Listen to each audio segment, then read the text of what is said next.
Do you think the war on drugs has done more positive or negative for the world? Depends on which world you live in. The war on drugs has been hugely beneficial to law enforcement, to the media, to people who make bullshit TV shows, The Sopranos, The Wire, all of those shows, they benefit from this kind of nonsense. Um, who else have benefited? People who provide treatment, many of them benefit from the war on drugs. The folks who do urine testing for drugs, they've all benefited. They're making mad money. People who run prisons, the phone companies who charge the prisoners, the people who run the hotels that are around the prisons where people's family have to come and stay, the restaurants. They are making out like bandits, but many of us are getting screwed as a society. We, in general, we're getting screwed. But there are people who are just benefiting handsomely. That's why it continues. Politicians benefit. I mean, whether you're Democrat or Republican, you have the same stance on drugs anyway. So they all benefit from this. So many questions I want to ask you because you're challenging a lot of beliefs that people have about drugs, about society in general. So it's difficult for me to ask the right questions here.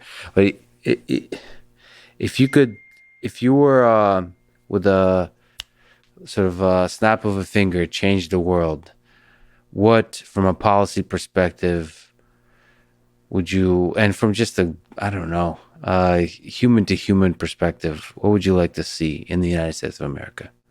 In terms of that fixes some of the problems we're discussing here. First of all, we wouldn't be arresting anybody for drugs anymore. That would go away. Yeah. The folks who are in prison for drugs, that would go away. Their records would be expunged. That would just go away. And then we work on a system to make sure that responsible adults can legally obtain these substances. And we'll have a corresponding educational system to teach people how to do this. That's where I would start initially. Yeah, the arresting for drug use or anything drug related is absurd, especially in the context of how destructive alcohol is and tobacco.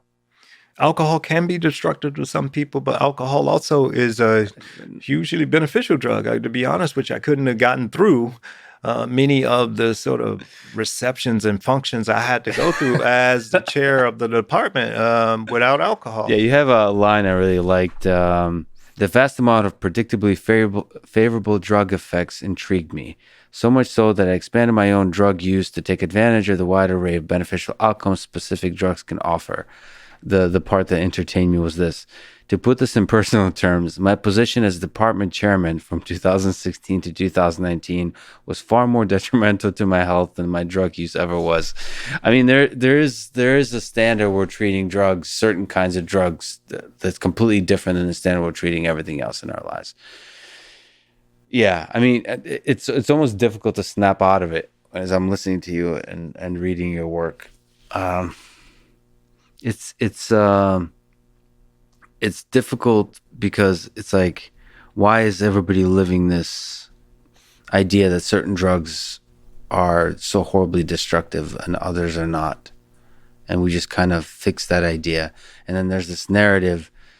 I hate to be so cynical to think that there is just like a system that just propagates narratives.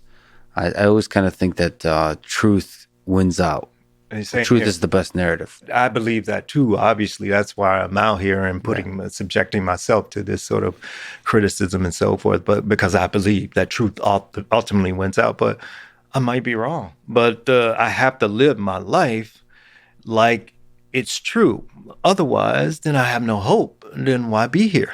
What kind of, if you can steel man or at least show respect to a criticism, you've, I'm sure, received quite a bit of criticism for your work.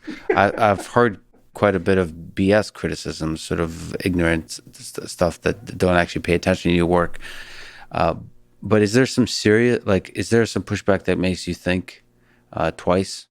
People say, like, I'm presenting a too rosy picture of drugs. You know, like, I don't want to do that, or I don't want people to think that I'm not aware of the potential negative effects of any activity, including drug use. And so I do acknowledge that there are potential harms associated with drugs. I acknowledge that in the book.